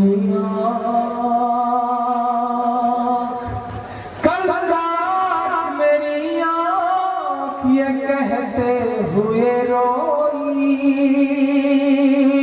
कल रात मेरी आँख ये कहते हुए रोई, बर्मा के मुसलमानों की आवाज सुने कोई, आवाज सुने कोई, आवाज सुने कोई। कल रात मेरी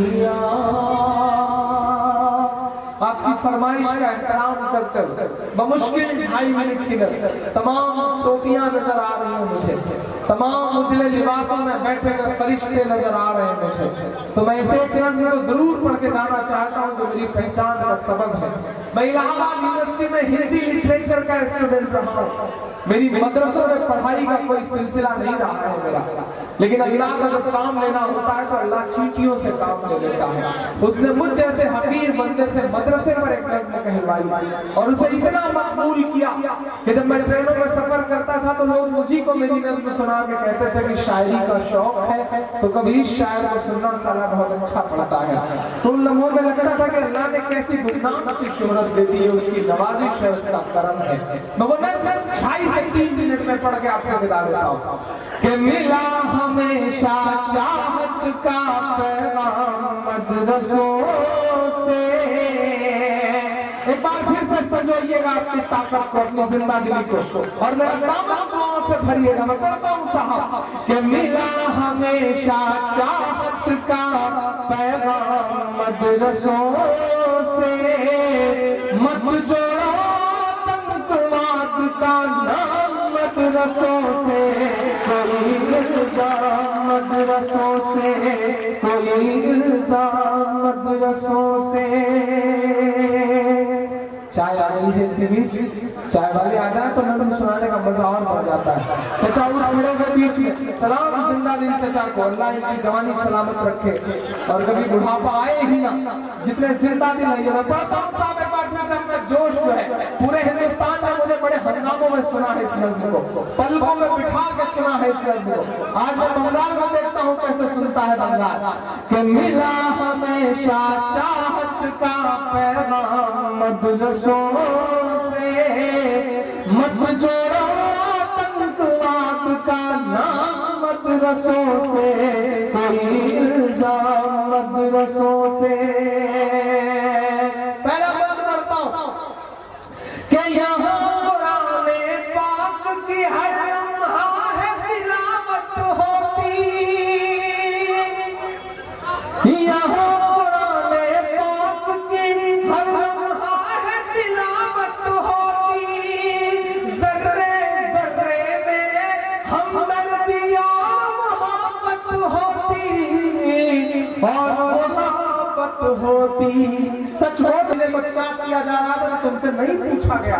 जब गौ तस्करी और गौ रक्षा के नाम पर तुम्हें मारा जाता है तो तुमसे नहीं पूछा जाता कि तुम देवबंदी होगी, बरेलवी होगी, वहाबी हो कि शिया हो कि सुन्नी हो। अल्लाह के वास्ते आपसे गुजारिश करता हूँ बंगाल वालों, बिहार वालों कि जिस भी मसलक को मानते हो पूरी पुख्तगी के साथ मानो, लेकिन अल्लाह के वास्ते दूसरे मसलक को गालियां देना बंद करो, दूसरे मसलकों से लड़ाइयां बंद करो, क्योंकि तुम्हारी इन्हीं कमजोरियों का फायदा उठाया जा रहा है।